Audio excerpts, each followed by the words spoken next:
Hello everybody, welcome to my channel. Today I'm going to show you how to make this double column card. It's got two columns which fit onto the card back. I recently made a single column which is a lot bigger and it does fold to fit in the envelope. This one is just a little bit of a smaller, well, a not quite as wide version of that. It does fold to fit flat in the envelope, and the good thing about this card is it can go to either side.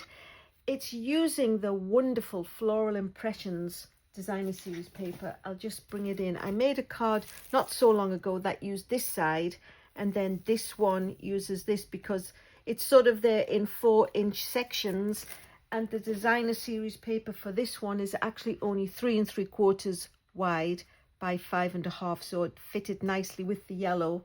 And then the other thing is, quite often Stampin' Up will produce a sheet in the pack where it's all bigger images, sort of independent, and they can be fussy cut out, which is what I did for the flower. So without further delay, I'll pop that off to one side and I'll bring in the ingredients. There is a lot of scoring, just to make you aware, but rather than you have to frantically write it all down or watch the video several times over, I will put a template on my blog and they'll all be listed there, so you can just sort of relax and enjoy seeing how it gets built rather than trying to wait, what was that, because no lie, there is quite a lot of them.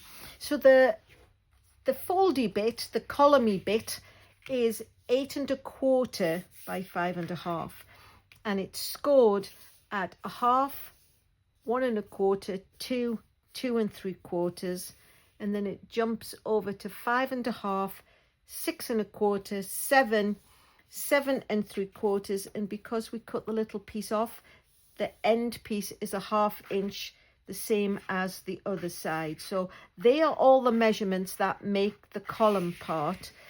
The body of the card, the main part of it as it were, is just a postcard size. It's 4 1/4 by 5 1/2. And then there is a piece of basic white which goes on the back, because of course there isn't an inside to this card, and that is 4 by 5 1/4. So actually, let me just go ahead and pop that quickly into place. So that's the base when it's ready.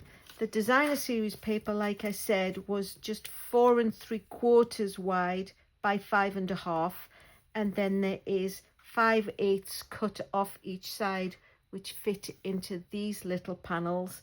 And then last but not least, I cut the banner out with stylish shapes and a little piece of basic white, which is 3/4 by 1 3/4 is the size that fits into this shape of banner. And then, like I had mentioned, I'd fussy cut out one of the sunflowers, and there are always little extra pieces left on the edges of the cardstock, so I cut those out too, just so they decorate the back a little bit. So without further delay, let me get started and show you how we build the column part of it.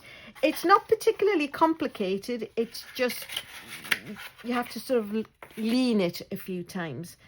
So this is how it goes when it is the column. So the two little 1/2 inch sections are where the glue is attached. So you can use the Tombow liquid glue or tear and tape. I just thought in this instance I would use the glue, and the way I did it was I just put glue down the 1/2 inch, not a very straight line, but I folded. There are 3 3/4 inch sections and the 1/2 inch, so I folded 2 of the sections over and then folded the other 2 in. So I folded a 1/2 and a 3/4, put the glue on, and then folded the other 2 over, and it sticks the column down. So that's what I did on that side, and now you can see we have one of the columns. So I folded 2. I'm going to put the glue down just the 1/2 inch section,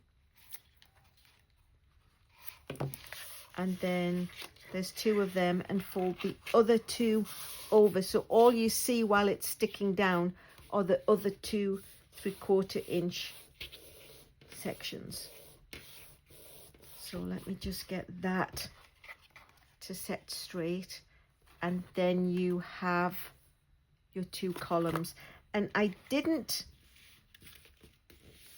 do them with the bone folder because I wanted to make sure that they can both go to the left and also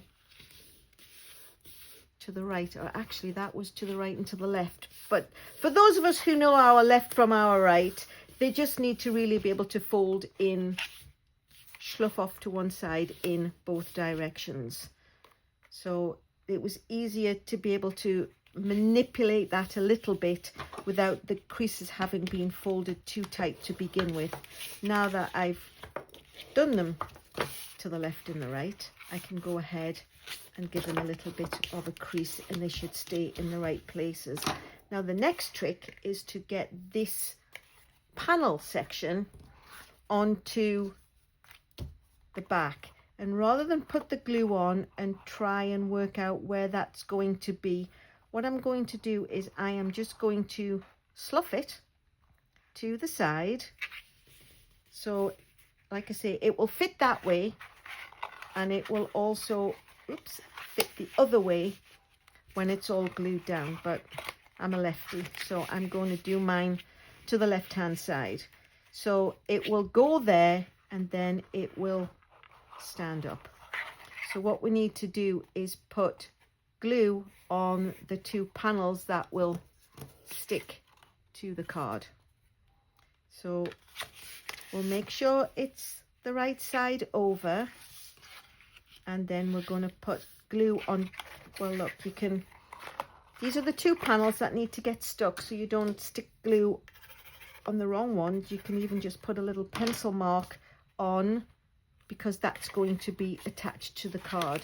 So we know this is where it's going to be, leaned over to the left, and then when it's glued it will stand up. So we will put glue just where, on that 3/4 inch section where the pencil line is,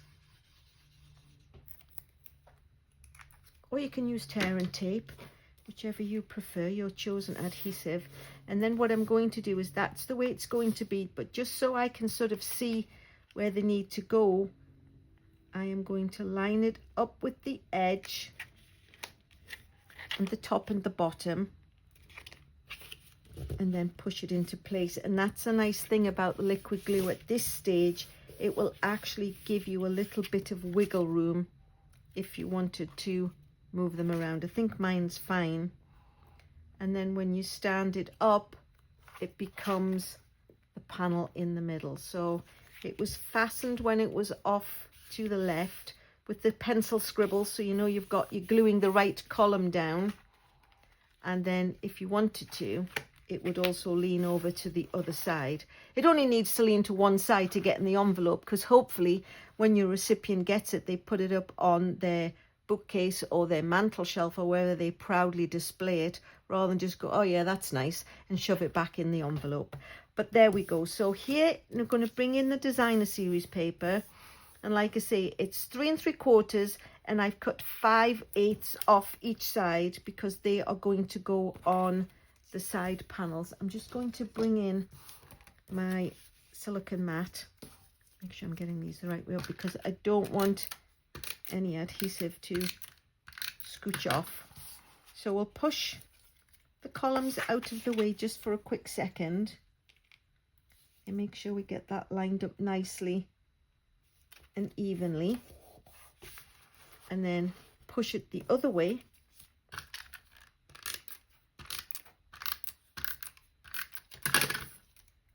and line this one up on this side evenly.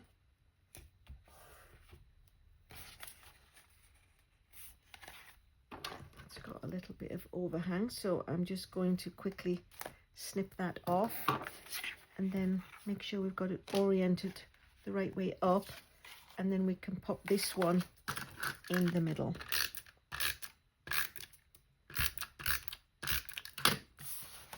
And again, you don't have to try and do it when it's standing up. You can lie it down and just put the pieces evenly.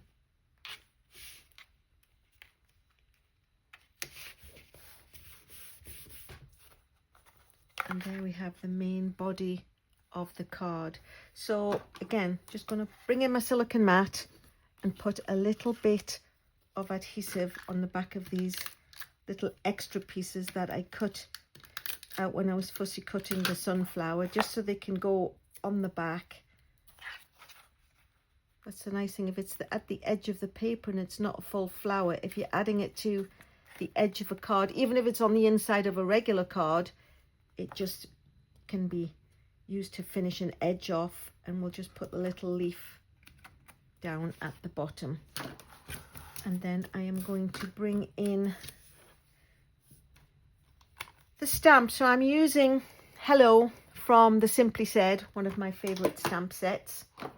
And I'm actually going to use the little, I'm using early espresso ink, but I'm just going to use my little spot.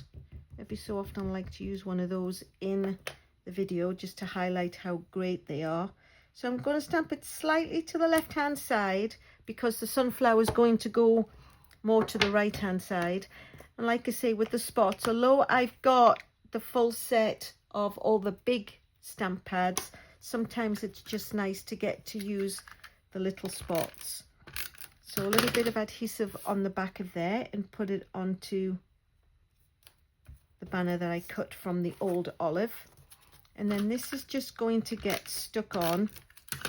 So I'm going to lean it over to one side and stick it almost over to the edge. I'm just leaving a little gap. And then I can attach the sunflower. The sunflower can't hang over further than the edge, because if it did that, it wouldn't fit into the envelope. So I'm just going to bring in a couple of dimensionals. So my pack's getting quite low, and then I'll be able to start using the edges to make the most of that. So throw the backing papers across my room as usual, and then just find a nice angle that I want to put this sunflower at.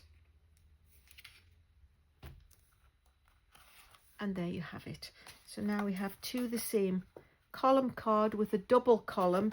It's got the nice back with a little bit of extra fussy cutters on the back, and I think they're rather pretty. If you like what you've seen, please subscribe and ring the bell so you don't miss out on any of my future videos. I thank you in advance for a thumbs up if you're willing to give me one of those. All the directions and dimensions, and especially the template for the scoring, will be on my blog. If you have a question or a comment, pop those in the box below and I will always get back with you. And in the meantime, thanks so much for watching.